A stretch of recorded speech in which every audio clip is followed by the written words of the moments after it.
Rising star Darshan ಅವರು ಅಭಿಮಾನಿಗಳೊಟ್ಟಿಗೆ ಕಾಣಿಸಿಕೊಂಡು ಸುಮಾರು 9 ತಿಂಗಳೇ ಕಳೆದಿವೆ. ರೇಣುಕಾಸ್ವಾಮಿ ಕೊಲೆ ಪ್ರಕರಣದಲ್ಲಿ ಅಂಧರಾಗಿದ್ದ ದಾಸ ಜಾಮೀನಿನ ಮೇಲೆ ಹೊರಬಂದ ಮೇಲೆ ಮೈಸೂರಿನ ಫಾರ್ಮ್ ಹೌಸ್ನಲ್ಲಿ ಕಾಲ ಕಳೆಯುತ್ತಿದ್ದರು. ಹೀಗಾಗಿ ಅಭಿಮಾನಿಗಳನ್ನು ಮೀಟ್ ಮಾಡಿರಲಿಲ್ಲ. ಸದ್ಯ ಜಾಮೀನಿನ ಮೇಲೆ ಹೊರಗಿರುವ ನಟ ದರ್ಶನ್ ಇತ್ತೀಚೆಗೆ ಬಹುನಿರೀಕ್ಷಿತ ಡೆವಿಲ್ ಸಿನಿಮಾದ ಶೂಟಿಂಗ್ಗೆ ಮರಳಿದ್ದಾರೆ. ಈ ಮಧ್ಯೆ ಕೇರಳದ ಪ್ರಸಿದ್ಧ ಮಡಾಯಿಕಾವು ದೇವಸ್ಥಾನಕ್ಕೂ ದರ್ಶನ್ ಭೇಟಿ ನೀಡಿದ್ರು. ಈ ಬೆನ್ನಲ್ಲೇ ಅಭಿಮಾನಿಗಳ ಮುಂದೆ ದರ್ಶನ್ ಬರಲಿದ್ದಾರೆ. ಇತ್ತೀಚೆಗೆ ದರ್ಶನ್ ಪತ್ನಿ ವಿಜಯಲಕ್ಷ್ಮಿ ಅವರು ಸ್ಯಾಂಡಲ್ವುಡ್ ಶೋಕ್ತಾರ್ ಧನ್ವೀರ್ ನಟನೆಯ ವಾಮನ ಸಿನಿಮಾದ ಸ್ಪೆಷಲ್ ಸಾಂಗ್ ಒಂದನ್ನು ರಿಲೀಸ್ ಮಾಡಿಕೊಟ್ಟಿದ್ರು. ಈಗ ನಟ ದರ್ಶನ್ ಸರದಿ. ಹೌದು, ವಾಮನ ಸಿನಿಮಾದ ಟ್ರೇಲರ್ ಅನ್ನು ನಟ ದರ್ಶನ್ ತೂಗುದೀಪ ಬಿಡುಗಡೆ ಮಾಡಲಿದ್ದಾರೆ. ಈ ಮೂಲಕ ತಮ್ಮ ಕಷ್ಟ ಕಾಲದಲ್ಲಿ ಬೆನ್ನಿಗೆ ನಿಂತ ತಮ್ಮ ಧನ್ವೀರ್ಗೆ ದರ್ಶನ್ ಸಾಥ್ ಕೊಡಲಿದ್ದಾರೆ. ಏಪ್ರಿಲ್ 10ರಂದು ವಾಮನ ಸಿನಿಮಾ ರಾಜ್ಯಾದ್ಯಂತ ಬಿಡುಗಡೆಯಾಗಲಿದೆ. ಸದ್ಯ ಪ್ರಚಾರಕ್ಕೆ ಚಿತ್ರತಂಡ ಚಾಲನೆ ನೀಡಿದ್ದು, ಟ್ರೇಲರ್ ಲಾಂಚ್ ಕಾರ್ಯಕ್ರಮವನ್ನು ಇಂದು ಸಂಜೆ 4ಕ್ಕೆ ಚಿತ್ರತಂಡ ಹಮ್ಮಿಕೊಂಡಿದೆ. ಈ ಕಾರ್ಯಕ್ರಮವನ್ನು ನಟ ದರ್ಶನ್ ಮುಖ್ಯ ಅತಿಥಿಯಾಗಿ ಬರಲಿದ್ದಾರೆ.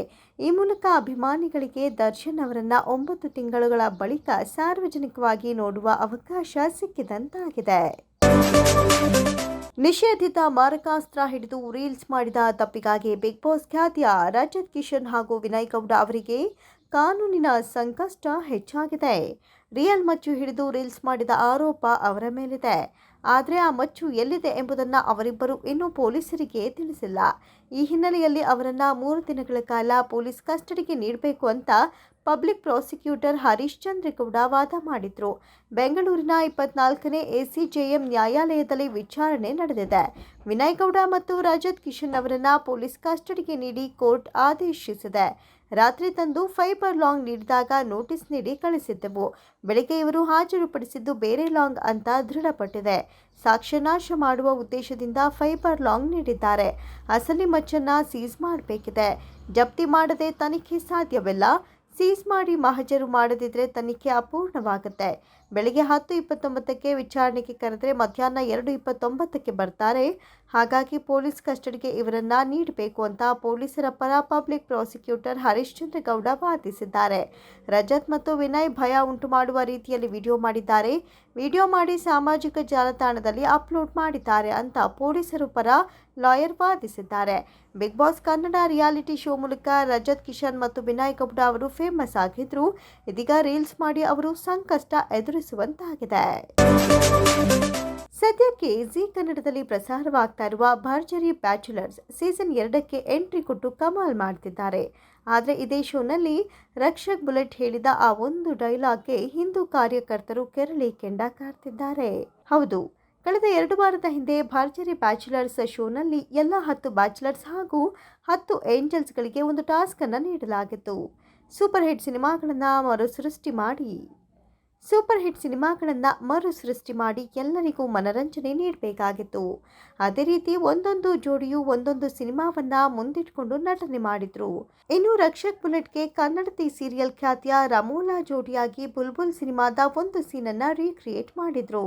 ಇದೇ ವೇಳೆ ರಕ್ಷಕ್ ಸೇಮ್ ಟು ಸೇಮ್ ನಟ ದರ್ಶನ್ ರಂತೆ ರಮೋಲಾ ರಚಿತಾರಾಮ್ನಂತೆ ಬಟ್ಟೆಗಳನ್ನು ತೊಟ್ಟು ಡೈಲಾಗ್ಗಳನ್ನು ವೇದಿಕೆ ಮೇಲೆ ರೀಕ್ರಿಯೇಟ್ ಮಾಡಿದ್ದಾರೆ. ಹೀಗೆ ಆ ಸಿನಿಮಾದಲ್ಲಿ ನಟ ದರ್ಶನ್ ಹೊಡೆದ ಡೈಲಾಗ್ನಂತೆ ರಕ್ಷಕ್ ಬುಲೆಟ್ ಕೂಡ ರಿಪೀಟ್ ಮಾಡಿದ್ದಾರೆ. ನಿಮ್ಮನ್ನ ನೋಡ್ತಾ ಇದ್ದ ಹಾಗೆ ಅಂದ್ಕೊಂಡೆ ತಾಯಿ ಚಾಮುಂಡೇಶ್ವರಿನೇ ಬೆಟ್ಟದಿಂದ ಇಳಿದು ಸೀರೆ ಒಡವೆ ಎಲ್ಲ ಬಿಚ್ಚಿಟ್ಟು ಪ್ಯಾಂಟು ಶರ್ಟ್ ಹಾಕೊಂಡು ಸ್ವಿಟ್ಜರ್ಲ್ಯಾಂಡಲ್ಲಿ ಒಳ್ಳೆ ಟ್ರಿಪ್ ಹೊಡಿತಾ ಇದ್ದಾರೆ ಅಂತ. ಇದೇ ಡೈಲಾಗ್ ಇದೀಗ ವಿವಾದದ ಕಿಡಿಯನ್ನ ಹೊತ್ತಿಸಿದೆ.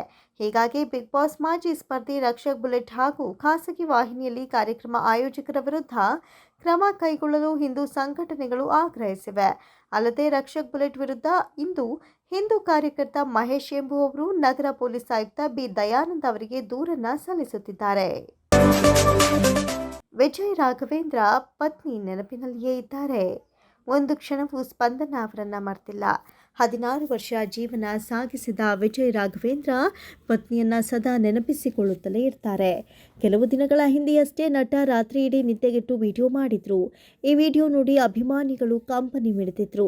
ಇದೀಗ ಮತ್ತೊಂದು ಮಗನ ವಿಚಾರವಾಗಿ ಅಪ್ಡೇಟ್ ಅನ್ನ ಹಂಚಿಕೊಂಡಿದ್ದಾರೆ. ಇದೀಗ ನಟ ಪರೀಕ್ಷೆಗೆ ಸಂಬಂಧಿಸಿದಂತೆ ಬಿಗ್ ಅಪ್ಡೇಟ್ ಅನ್ನ ನೀಡಿದ್ದಾರೆ. ಸದ್ಯ ಮಗನ ಪರೀಕ್ಷೆ ಮುಗಿದಿರೋದಾಗಿ ಹೇಳಿಕೊಂಡಿದ್ದಾರೆ. ಎಕ್ಸಾಮ್ ಇವತ್ತು ಮುಗಿದ್ದು ಅಮ್ಮನ ಬೆಳಕಿನಲ್ಲಿ ಬೆಳಕು ಕಂದ ಅಂತ ಅವರು ಶೀರ್ಷಿಕೆ ಕೊಟ್ಟಿದ್ದಾರೆ. ಹಿಂದೆ ಪತ್ನಿ ಸ್ಪಂದನಾ ಅವರ ಫೋಟೋ ಇದರಲ್ಲಿ ನೋಡಬಹುದಾಗಿದೆ. ಅದೇ ರೀತಿ ವಿಜಯ್ ರಾಘವೇಂದ್ರ ಅವರಿಗೂ ಆಗಿದ್ದು ಪರೀಕ್ಷೆ ಮುಗಿದಿರುವುದಾಗಿ ಹೇಳಿದ್ದಾರೆ. ಇದರಿಂದ ಖುಷಿಯನ್ನ ಹಂಚಿಕೊಂಡಿದ್ದಾರೆ.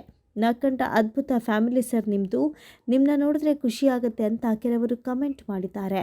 ಈಗ ನಿಮ್ಮ ಜೊತೆ ನಿಮ್ಮ ಹೆಂಡತಿ ಇದ್ದಿದ್ರೆ ನಿಮ್ಮ ಫ್ಯಾಮಿಲಿ ನೋಡೋದಕ್ಕೆ 2 ಕಣ್ಣು ಸಾಲದು. ಆದರೆ ವಿಧಿಯಾಟದಲ್ಲಿ ಬೇರೆನೇ ಆಗೋಗಿದೆ. ಆದರೂ ನೀವು ಹೀಗೆ ನಗ್ನಗ್ತಾ ಇರಬೇಕು ಅಂತ ದೇವರಲ್ಲಿ ನಾನು ಪ್ರಾರ್ಥಿಸ್ತೇನೆ ಅಂತ ಮತ್ತೊಬ್ಬರು ಕಮೆಂಟ್ ಮಾಡಿದ್ದಾರೆ.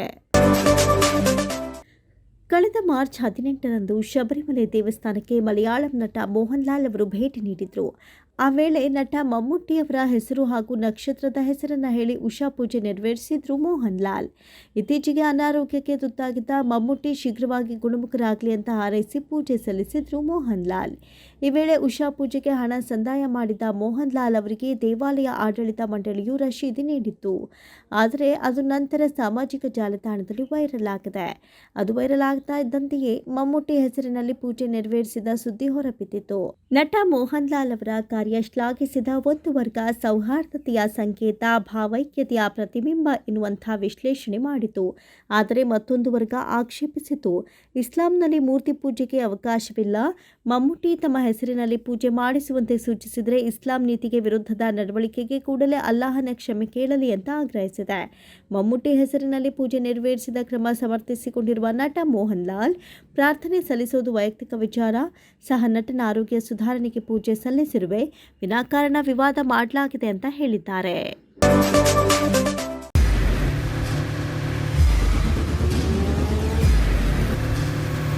ಪ್ರಜಾಮಾರ್ಗ ನ್ಯೂಸ್, ಇದು ಜನಸಾಮಾನ್ಯರ ಧ್ವನಿ. ನಮಸ್ಕಾರ.